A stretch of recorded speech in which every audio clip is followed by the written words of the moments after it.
Masya Allah. Ya, jadi kita mau bahas apa saat ini? Kita akan membahas satu pertanyaan yang berulang-ulang dipertanyakan di bulan Desember, Ustaz. Khususnya bagi kita umat Muslim. Jadi nggak lama lagi kan saudara-saudara kita yang beragama Kristen akan merayakan Natal, Ustaz. Nah, pertanyaannya, boleh nggak kita mengucapkan Selamat Natal, Ustaz? Baik, jadi pertama ini menjadi menarik karena pertanyaan dimaksud seringkali berulang Iya, di betul, Ustaz. penghujung tahun setiap datang Desember gitu ya. Iya, betul. Ya, namun ya kita proporsional saja, bersikap wajar, tidak mengapa. Toh ini boleh jadi juga semakin men-charge wawasan kita, Betul. menambah pengetahuan dan meningkatkan sisi toleransi yang proporsional. Iya, iya. Sekalipun wajar juga kita bertanya, kenapa saat eventnya saudara-saudari kita yang lain seperti Hindu misalnya, Buddha atau Konghucu, di saat hari rayanya juga tidak seramai pembicaraan seperti sekarang gitu. Iya, iya. Tapi ya tidak apa-apa, sekali lagi ini proporsional. Yang penting ada sisi yang proporsional untuk menerapkan toleransi sesuai dengan porsinya masing-masing, bagaimana mewujudkan sikap saling menghormati dan membangun keharmonisan dalam berbangsa, bernegara. Untuk itu, di dalam Islam, bersyukurnya kita kepada Allah Subhanahu wa taala, konsepsi tentang toleransi, sikap menghormati, terutama antara keyakinan dan kehidupan beragama, itu sudah diatur sedemikian detail, lengkap, dan sempurna. Iya, Ustaz. Ya, dalam konteks ini, Islam membagi kepada dua bagian sisi toleransi yang terkait dengan aspek beragama ini.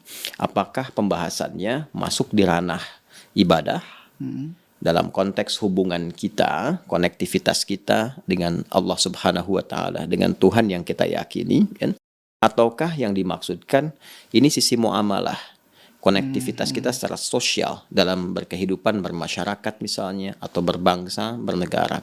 Nah, Islam mengatur itu secara sempurna, memberikan ruang-ruang untuk kita berinteraksi dan batas-batas yang di dalamnya terdapat unsur penghormatan, saling menghargai, dan toleransi tingkat tinggi. Iya. Ya, saya beri contoh misalnya, ketika berbicara tentang persoalan agama, bagaimana toleransinya? Sangat sempurna. Bahkan turun surah sekaligus satu surah di dalam surah Al-Kafirun itu kan, itu kan sejarahnya ketika ada yang berusaha mengajukan proposal pengajuan kepada Nabi Muhammad SAW supaya mencampur adukan keberagamaan itu dengan bergantian beribadah. Yang mereka datang kepada Rasulullah yang Muhammad SAW, kurang lebih kalau bahasa kita tidak usah berselisih, tidak usah ribut, kita ibadah bergantian saja. Malam ini kami menyembah Tuhanmu, besok-besok kamu menyembah Tuhan kita, kata mereka. Maka turun surah Al-Kafirun itu yang legasinya sangat luar biasa. Perhatikan di ujung ayatnya, lakum dinukum waliyadin. Ya, betul, kita tidak usah berselisih. Untuk apa berselisih? Tidak usah ribut, tidak usah saling mencela. Cukup kita saling menghormati dengan beribadah masing-masing. Tidak perlu saling mencampuri. Justru ketika mencampuri, teorinya menjadi berubah.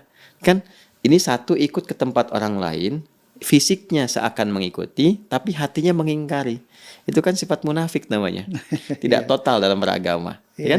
Kalau mau berkeyakinan, mesti total. Nggak boleh ada unsur paksaan. Kan? Silahkan Anda lakukan apa yang Anda yakini. Kami pun mengerjakan apa yang kami yakini. Tidak perlu saling mencampuri, tidak perlu saling mencela. Silahkan berdiskusi, silahkan mengkomparasikan sampai menemukan kebenaran yang sejati. Dan itu pun pertanggungjawabannya dibawa masing-masing sesuai dengan konsep keyakinan yang diyakini. Karena itu nanti ada pula penekanan di Quran surah kedua Al-Baqarah di ayat 256. La ikraha fid din. Tidak boleh bahkan ada paksaan dalam konteks keberagamaan itu. Ya, ad-din itu bisa ditafsirkan pertama Islam, Quran surah ketiga Ali Imran ayat 19. Innad dina indallahil Islam. Sungguh agama yang diridhai, ad-din yang diridhai oleh Allah adalah Islam. Jadi kalau kita mau kaitkan Quran surah ketiga Ali Imran ayat 19 dengan Quran surah kedua Al-Baqarah ayat 256, untuk masuk Islam pun nggak boleh dipaksa. Jadi kita nggak boleh paksa orang tuh untuk masuk Islam, atau misalnya nyogok dengan bantuan, ada orang kena musibah, kita kirimkan sembako, kalau nggak baca syahadat misalnya nggak dikasih, atau kasih Iya. biskuit mereknya syahadat yang kalau dimakan langsung la ilaha illallah gitu, itu nggak boleh, nggak boleh, bahkan bisa berdosa. Ya, tidak diperkenankan memaksa orang, ya, itu tidak diperkenankan. Bahkan Nabi pun ketika sedang berdakwah itu menunaikan tugas risalah, itu jelas kalimatnya, fadzakir innama anta mudzakir lasta alaihim bimusaitir. Muhammad sallallahu alaihi wasallam, silahkan ingatkan, ya, sampaikan kepada mereka risalah, sadarkan, ya, kemudian silahkan ajak untuk meriset, ajak untuk menilai sampai menemukan kebenaran yang sejati. Engkau tidak ditugaskan untuk memaksa orang. Lasta alaihim bimusaitir, kan? Iya, Maka siapa kita harus memaksa orang lain? Itu konsepsi yang pertama, indah, la ikraha fid din, lakum dinukum waliyadin. Tapi kalau kita tarik ke dalam konsepsi muamalah, hubungan antar sesama kemanusiaan, sifat sosial, maka Islam datang dengan satu petunjuk yang sangat luar biasa. Di situ muncul bagaimana membangun harmoni, saling tolong menolong, ya kan? Membantu, bahkan boleh kita mensupport juga non-muslim yang boleh jadi mungkin merasa kekurangan atau kena musibah dan sebagainya. Jangan kita lihat akidahnya. Dalam konteks membangun bangsa bernegara, boleh jadi di kantor misalnya ada kawannya yang non-muslim juga, ya kan? Misalnya di instansi pemerintahan atau bahkan di kemiliteran, nggak semuanya mungkin orang Islam, tapi mereka bekerja sama membangun keharmonisan untuk apa? Untuk memakmurkan negeri, berjuang demi negara, demi bangsa. Bagi umat Islam diniatkan pula sebagai ibadah kepada Allah Subhanahu wa taala. Itu toleransinya sempurna. Punya tetangga, kan? Non-muslim. Saya misalnya punya tetangga yang Kristen, yang Hindu misalnya, atau yang Buddha, kita masak makanan kita, tercium baunya ke tetangga. Apa kata Nabi? Ya kan? Selama baunya sampai ke tetangga, maka bagi dengan tetangga itu. Walaupun cuma kuahnya gitu kan. Nah, ini ada yang salah tangkap, dia tangkap ujungnya aja. Jadi dia makan opor ayamnya, dia bagi kuahnya. Tidak begitu, ya. Jadi walaupun yang kita masak mungkin cuma mungkin kuahnya kuah opor tapi isinya tempe, bagi gitu. Supaya nggak salah persepsi. Tapi apakah hadisnya pernah berkata jika tetangga Anda muslim saja? Tidak. Iya, betul. Di dalam konteks kemanusiaan kita berbagi, konteks bernegara kita saling support, tapi ibadah itu punya porsinya sendiri. Nah, kenapa saya antarkan dengan pembahasan ini? Ini yang menjadi kemudian titik awal pembahasan kita dengan pertanyaan, apakah Natal itu ini masuk kategori ibadah atau muamalah? Ya kan? Nah, ini persoalannya. Apakah dalam Natal itu yang dilakukan saat Natal, saudara-saudari kita sebangsa setanah air misalnya di Indonesia, atau bahkan yang di luar ya, karena ini kan terkait dengan agama tertentu yang tidak hanya dicakup di Indonesia, tapi di luar juga ada yang seiman atau sekeyakinan dengan apa yang tadi disebutkan dari kalangan Kristen. Nah, sekarang persoalannya Natal itu bagi saudara-saudari kita yang di Kristen itu ibadah atau hanya persoalan budaya? Persoalan sosial, kan? Yang kalau diinteraksikan ya bisa membangun harmoni dalam konteks sosial saja, nggak ada kaitan dengan ibadahnya. Nah, kalau kita merujuk misalnya, taruhlah pada keterangan Kemenag ya. Ini Kemenag kan suka bikin panduan, dan ini kan yang punya otoritas mengatur tata cara, ya, membantu, bukan tata caranya, tapi membantu bagaimana pelaksanaan ibadah, implementasi ibadah di masyarakat khususnya di Indonesia dalam berkeyakinan itu bisa terpenuhi dan terjamin dengan baik sebagai amanat Undang-Undang Pasal 29 ayat 2. Negara menjamin kemerdekaan tiap-tiap penduduk untuk memeluk agamanya masing-masing dan beribadah menurut agama dan kepercayaannya itu. Demi memudahkan, menjamin, memberikan pengayoman, memfasilitasi, salah satunya kan ada Kemenak. Ya, nanti sejarahnya kalau mau itu cukup panjang, tapi di antara fungsinya demikian. Nah, ini saya punya satu lembaran, ya, beberapa yang kita ambil langsung dari situs Kemenak, Kementerian Agama Republik Indonesia. Ini yang terbaru ya, yang terbaru, yang terkait dengan kondisi PPKM, kan?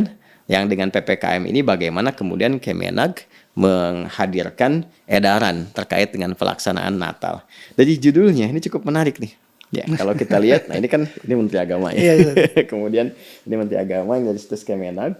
Judulnya kalau saya boleh bacakan, PPKM level 3 batal. Kemenak perbarui edaran pelaksanaan ibadah Natal.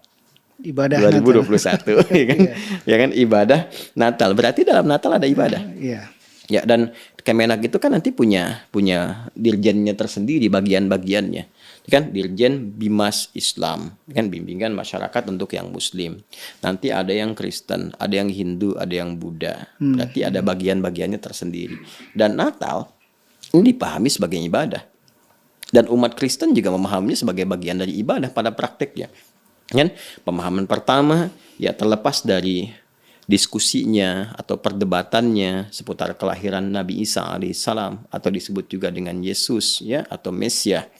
Ya, ada persepsi mengatakan tanggal 25 Desember, ada di persepsi lain di bulan Januari, ya ada sisi yang lain juga mengatakan di musim panas ya.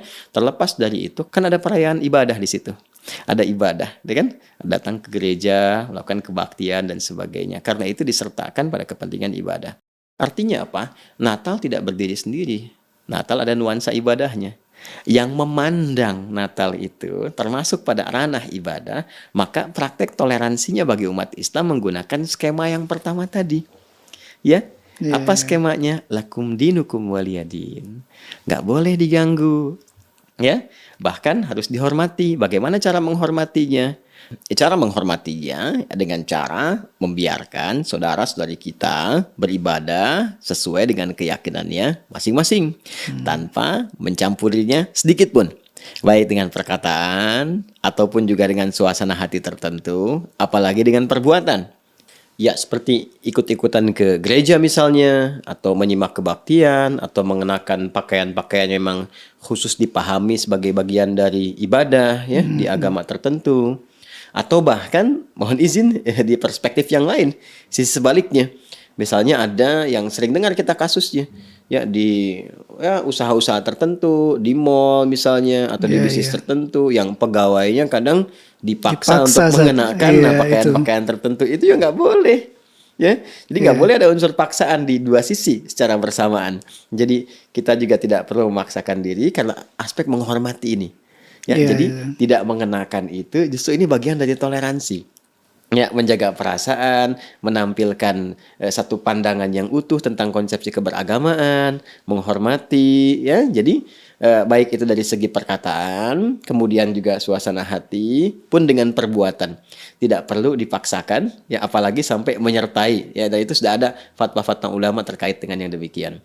Bahkan dalam urusan untuk mohon maaf ya, menghadirkan potensi untuk menyakiti, mengganggu, merusak, itu tidak diperkenankan sama sekali. Karena seringkali kita mendengar ada isu-isu. Ya kalau sudah masuk ke Desember ada penjagaan ketat dari aparatur kepolisian dan sebagainya di gereja-gereja tertentu. Karena dikhawatirkan ada serangan-serangan atau teror dan sebagainya. Sekaligus kita menegaskan. Ya kita menegaskan. Ya, khususnya pada umat Islam bahwa tidak boleh sama sekali mengganggu. Apalagi merusak. Mencela pun tidak diperkenankan. Itu ada surahnya sendiri loh. Surah ke-6 Al-An'am ayat 108. Wala tasubbul ladzina yad'una min dunillahi fayasubbullaha adwan bighairi ilm. Jangan sekali-kali engkau mencela orang-orang yang berbeda keyakinan dengan kita, tidak menyembah Allah Subhanahu wa taala. Dikhawatirkan balas mencela Allah atas dasar ketidakpengetahuan mereka. Ya, nanti timbul rasa benci. Nah, rasa benci yang berlebihan ini tidak mendorong kemudian untuk mencari, mendapatkan petunjuk pada kebenaran atau mau menggali Islam. Bahkan di situ nanti muncul celaan-celaan tanpa dasar pengetahuan. Jadi mencela saja tidak boleh, apalagi merusak. Perhatikan bagaimana satu sisi tingkat tinggi toleransi dalam Al-Quran disajikan terkait dengan aspek ibadah. Jadi silahkan ditunaikan, ya kan? Senyaman mungkin, sebaik mungkin, sesuai dengan keyakinannya masing-masing. Dan umat Islam tidak perlu mencampuri segala yang terkait dengan ibadahnya ini, baik itu dengan perkataan, ataupun dengan suasana hati tertentu, atau bahkan dengan perbuatan-perbuatan tertentu. Nah, kenapa saya sebutkan perkataan, hati, dan perbuatan? Karena di dalam Islam, aturan ibadah ini mencakup kepada 3 aspek tadi. Jadi ada ibadah menggunakan hati. Ya, masih ingat kan babnya? Bab niat kan? Niat itu kan bersumbernya di mana? Dalam hati. Ya kan? Dalam sholat ada niat. Dalam puasa ada niat. Dalam haji ada niat. Sumbernya di mana? Di hati. Kemudian yang kedua, ada ibadah lisan. Dan kadang-kadang ibadah lisan ini menjadi pembuka yang sangat menentukan akan legalnya atau halalnya ibadah yang berupa perbuatan. Iya, Ya, iya. sambil contoh misalnya, Mas Lik sudah menikah kan? Iya. Ya, punya keluarga, punya anak, punya istri. Legalnya, halalnya, hubungan antara suami dan istri, kapan itu dibenarkan, dibolehkan, itu ternyata dibuka dengan ibadah lisan. Saya terima nikahnya si Fulana binti Fulan dengan mas kawin sekian dibayar tunai. Iya. Ada ijab, ada qabul. Ijab dan qabul, bukankah itu perkataan? Iya. Itu ibadah. Dan disebut mitsaqan ghalidha, perjanjian yang sangat kuat, komitmen yang harus dipegang erat. Itu ibadah. Itu dengan lisan. Kemudian juga syahadat. Ya, pokok pertama, rukun Islam yang pertama itu kan syahadat. Iya. Asyhadu an la ilaha illallah wa asyhadu anna Muhammadar Rasulullah. Dengan apa diucapkan? Lisan. Dengan lisan kan. Maka lisan pun beribadah, Iya. ya kan? Kemudian perbuatan. Ya, perbuatan kita sholat, bergerak, gitu kan? Kemudian juga kita membaca Al-Qur'an dengan megang mushaf dan sebagainya. Bahkan ada gabungan antara lisan, hati, dan perbuatan seperti sholat. Sholat diniatkan dalam hati. Lisan berkata, Allahu Akbar, tangan bergerak. Ya kan? Mengangkat sejajar dengan bahu, demikian selanjutnya. Jadi ada ibadah hati seperti niat tadi, ibadah lisan seperti ucapan syahadat dan ijab qabul, ibadah fisik saja misalnya seperti ya ritual dalam yang kita kerjakan. Tawaf misalnya ada fisiknya, sa'i ada fisiknya, bahkan gabungan dengan lisan tadi ya, ada lisan, hati dan perbuatan yang dilakukan secara bersamaan. Nah, karena tadi kesan yang terbangun dalam Natal tadi kesannya adalah ibadah, maka satu dari 3 unsur ini pun tidak boleh menyertainya. Ya, tidak boleh ada unsur niat menyertai, tidak boleh antara unsur perbuatan menyertai, dan tidak boleh ada unsur lisan menyertai. Jadi kalau kemudian kita hadirkan misalnya unsur lisan dengan mengatakan kalimat misalnya Selamat Natal, sekian, sekian, sekian. Sementara di Natal itu ada unsur ibadah. Unsur yang berbeda dalam konsepsi ketuhanannya. Ada unsur penyembahan, ya. Ada unsur peribadahan seperti tadi yang digambarkan. Datang ke gereja, ada proses tertentu yang sesungguhnya dalam keyakinan kita Islam dipandang berbeda. Jadi kalau kita ucapkan ada pengakuan di situ. Sementara komitmen la ilaha illallah adalah tidak menuhankan kecuali hanya Allah saja. Menepikan yang lain kecuali hanya menuhankan Allah. Jadi kalau ada konsepsi bertentangan dengan la ilaha illallah, kita mesti tolak, ya kan? Nah, itu kan komitmen beribadah kita. Ya, komitmen beribadah yang itu pun dijamin oleh undang-undang dan dipahami oleh sesama. Jadi memang kaidah dasarnya setiap pemeluk agama itu harus meyakini bahwa apa yang dianutnya itu yang paling benar. Itu biasa. Ya, biasa. Dan toleransinya memang yang paling ideal yang tadi lakum dinukum waliyadin, sudah kita menghargai saja, menghormati, kan tidak ada masalah tuh. Iya. Sebetulnya nggak ada masalah. Iya. Dan yang paling menarik begini ya, yang paling menarik bahkan saudara-saudari kita pun sebangsa setanah air yang berbeda keyakinan, misalnya baik itu di Kristen ya ataupun mungkin Katolik atau Hindu Buddha atau Konghucu, di hari-hari besarnya tidak pernah menuntut kepada kita. Seperti kita pun tidak pernah menuntut di Idul Fitri harus ucapkan ya selamat Idul Fitri ya, Idul Adha ya, waktu Idul Adha kami ini mayoritas loh, kan tidak pernah begitu. Kita tidak pernah membangun isu mayoritas, minoritas, tidak pernah seperti itu. Ya, bahkan saya pernah katakan sesuatu yang biasanya digunakan di tempat lain, di negara lain sebagai toleransi ya dalam konteks keagamaan, ya konteks keumatan, bahkan mayoritas agama yang ada di tempat itu hari liburnya digunakan ya berdasarkan hari ibadahnya yang mayoritas itu. Kalau Anda mau lihat di Eropa hari liburnya hari apa? Minggu. Minggu kan? Mereka menyebutnya dengan minggu kan? Baik. Kalau di Arab umumnya di Mekah hari apa? Jumat. Jumat. Kan di Saudi Jumat. Di mana lagi? Di Qatar misalnya Jumat, kan? Ya, kenapa? Karena kebanyakan hari Jumat itu orang Muslim di sana kan menunaikan ibadah sholat Jumat. Umumnya Jumatan. Di Eropa hari Minggu umumnya pada ke gereja. Di Amerika Minggu karena hari untuk ibadahnya hari Minggu. Jadi yang mayoritas punya hari ibadah jadikan hari libur. Di Indonesia mayoritasnya Muslim. Tapi hari liburnya hari apa? Ahad. Ya. Coba Anda bisa lihat kan? Iya. Dan kita tidak pernah menyampaikan isu semacam itu. Jadi kita tuh hatam toleransi. Iya. Ya, alhamdulillah nggak pernah ada yang menyoal. Jadi kita biasa saja gitu, sudah terbiasa dengan itu semua, menghargai sepanjang itu bisa kita sesuaikan untuk keharmonisan membangun bangsa, negara kita bersama-sama. Nah, tadi tarik ke dalam konsepsi beribadah, dalam toleransi beribadah pun tuh porsinya ada. Ya, jangan sampai dipahami bahwa karena tidak mengucapkan nggak toleran.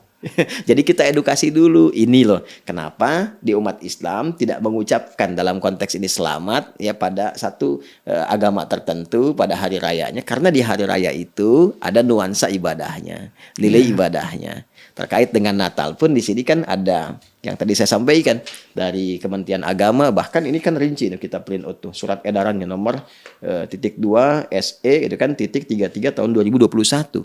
Ya, tentang pencegahan dan penanggulangan coronavirus disease 2019 dalam pelaksanaan ibadah dan peringatan Hari Raya Natal tahun 2021. Nah, jadi sesungguhnya menghadirkan keamanan, kenyamanan, ketentraman bagi umat lain untuk menunaikan ibadah sesuai dengan keyakinannya, itu bagian dari toleransi umat Islam tanpa harus menyertakan. Yang paling dikhawatirkan kan begini, lisan yang mengucapkan tapi hatinya tidak meyakini. Namanya apa tuh? Iya, munafik saja. Jangan sampai nanti selamat ya, tapi dia hatinya mengatakan tapi bohong. Kan nggak boleh begitu. Ya kan? Kan tidak menghargai juga. Jadi penghargaan tertinggi silahkan masing-masing gitu kan. Nah, setelah itu ya kita berbaur, bertoleransi, membangun negeri harmoni bersama-sama. Iya. Tapi gimana Ustaz, seandainya pejabat publik harus mengucapkan itu, karena ya beliau sebagai pejabat publik yang mengayomi semua masyarakatnya, Ustaz. Apakah ini ada pengecualian atau gimana, Ustaz? Ya, seperti presiden, betul. gubernur, bahkan menteri agama. Menteri agama ini ya, karena kan mengayomi seluruh agama betul, Ustaz. Di Indonesia, atau bahkan lebih dahsyat daripada itu. Adanya satu hubungan keluarga, mungkin anak masuk Islam, orang tua belum, kan? Jadi ada heterogenitas dalam betul banyak hal juga itu. Dan bersyukurnya, alhamdulillah, Islam pun sudah tuntas mengatur itu. Oh gitu, Ustaz? Iya, baik di suasana ya, ibadah-ibadah di keyakinan tertentu, seperti misalnya momennya Natal saat ini untuk saudara-saudari kita yang di Kristen ataupun Katolik, atau bahkan di luar konteks ibadahnya secara bersosial. Ini lebih dahsyat lagi. Ya. Nah, ini di Islam itu selalu ada hukum mustathnayat. Mustathnayat itu hukum-hukum pengecualian dalam kondisi darurat tertentu yang itu dibutuhkan karena timbangan-timbangan khusus, kasusnya spesial. Dan itu pun dalam istilah fikih ada dawabitnya. Ya, ada detil-detil hukum tertentu yang menyertai hanya di situasi itu saja, mengikat keadaan itu saja.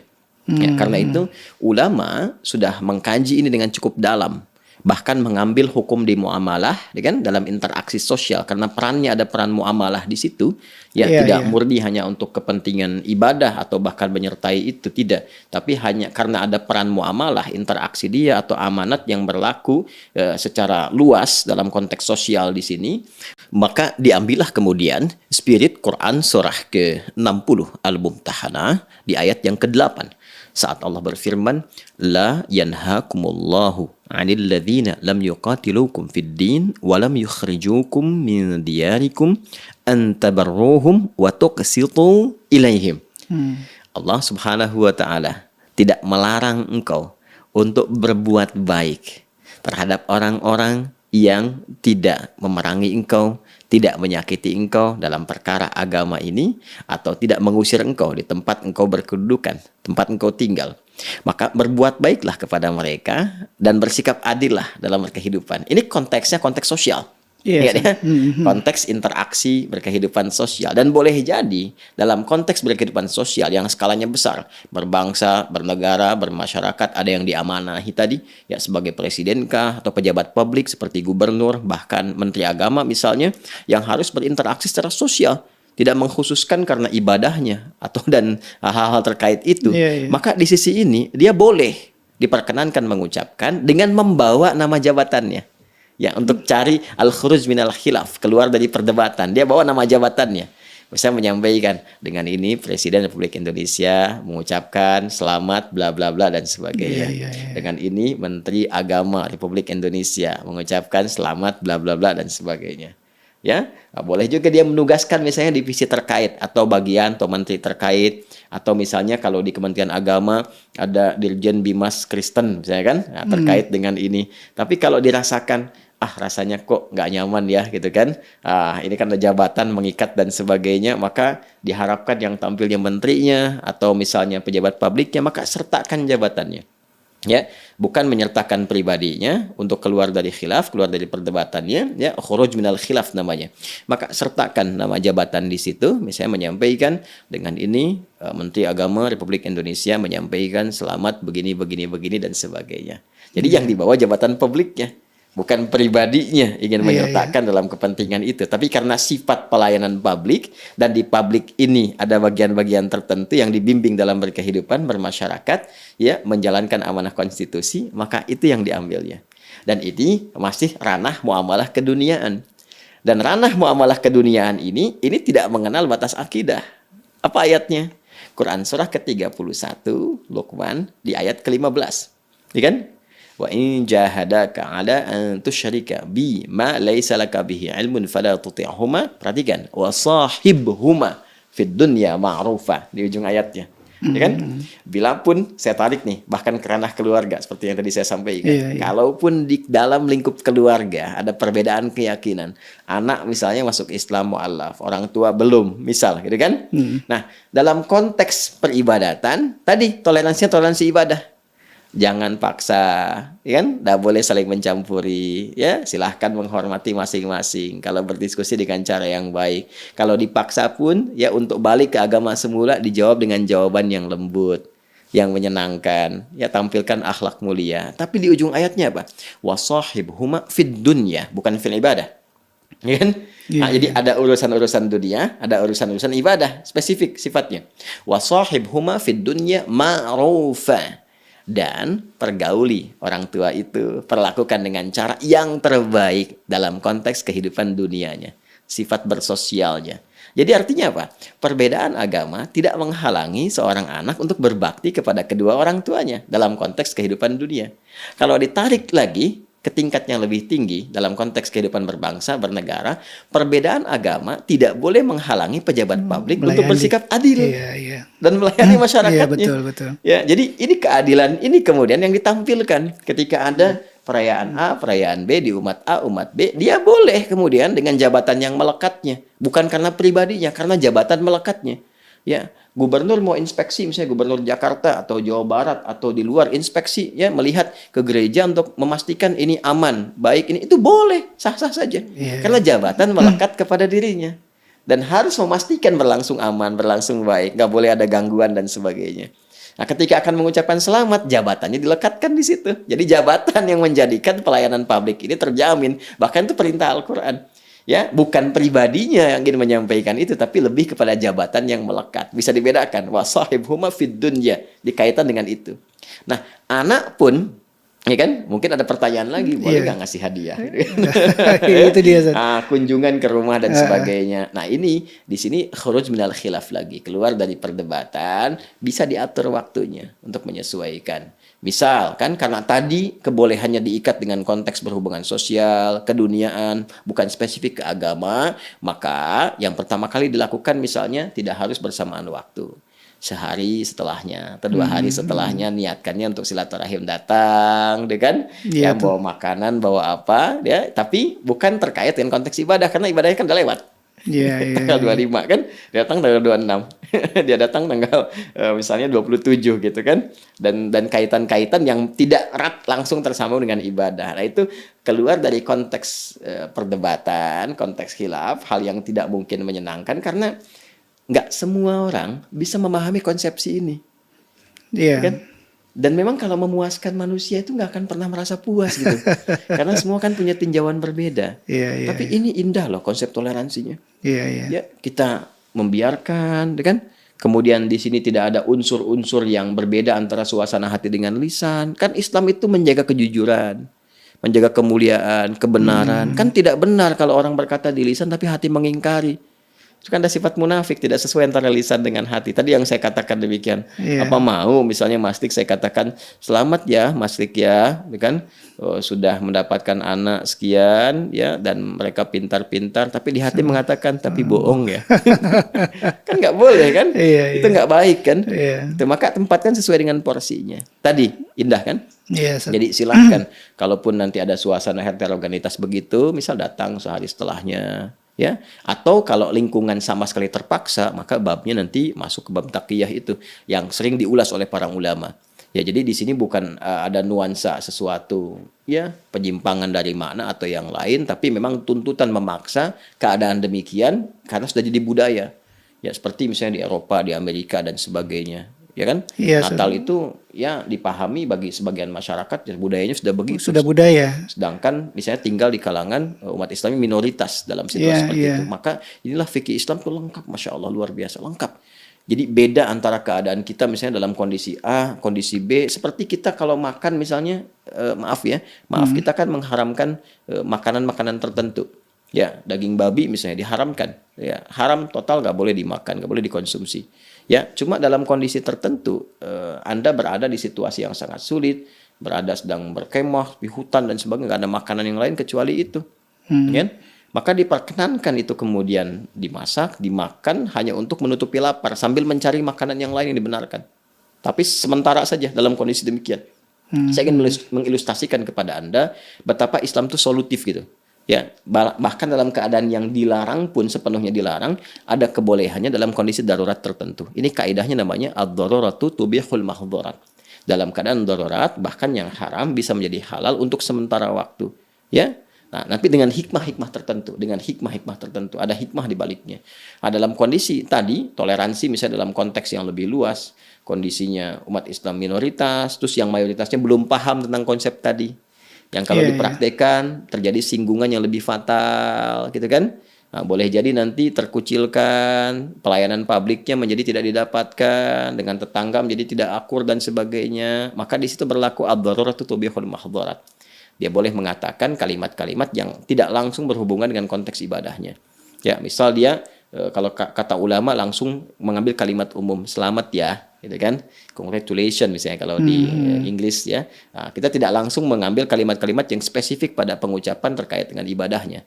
Nah, itu dalam kondisi tadi. Tapi kalau kondisi saling memahami, seperti di Indonesia kan gak ada masalah. Tadi yang saya katakan, orang tidak mengucapkan pun kan tidak menyoal. Iya. Nah, jadi kalau saya lihat ada baca di berita tuh ya, Kemenak wilayah tuh di wilayah tertentu membuat himbauan, ya saya kira itu tidak diperlukan.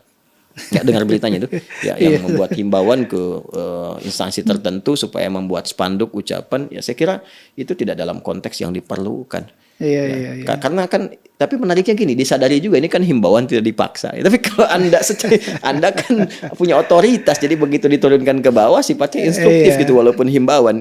Sedangkan menariknya kan kalau sifatnya tidak ada paksaan, biasa-biasa saja, ya tidak perlu ada himbauan. Jadi biasa saja gitu, ya.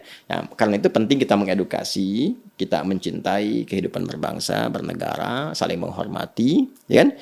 Dan titik toleransi tertinggi adalah kita menghormati akan tibanya hari besar, hari ibadah untuk saudara-saudari kita, ya penganut Kristen ataupun Katolik, pada waktunya untuk beribadah gitu kan. Ya, kita menghormati dengan mempersilahkan menunaikan sebaik senyaman mungkin, ya kan. Tidak boleh kita mengganggu, mencela dan sebagainya, mencampuri sedikit pun baik dengan lisan, dengan hati ataupun dengan perbuatan. Dan hal-hal yang terkait dengan aspek-aspek kehidupan membangun negeri, bermasyarakat, berbangsa, kita bersama-sama.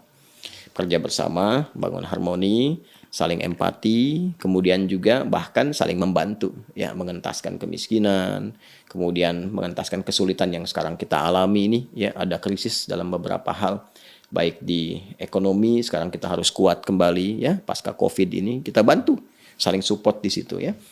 Kemudian yang kedua juga, ya, krisis sosial, hubungan bermasyarakat, ini yang bikin hoax, ya, yang kadang-kadang bikin informasi yang keliru, kadang memecah persatuan, kesatuan, kehidupan berbangsa bernegara. Itu kan kita harus kompak juga.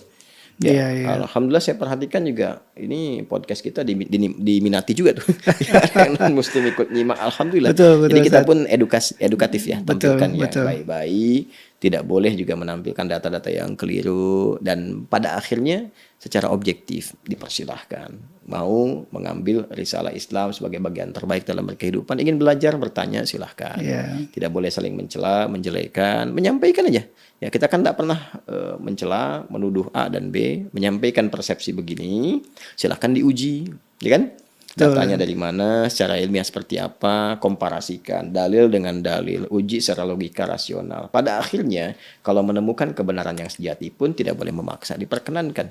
dan semua resiko akan dibawa, dipertanggungjawabkan kepada Tuhan Allah Subhanahu wa taala ketika kembali kepadanya.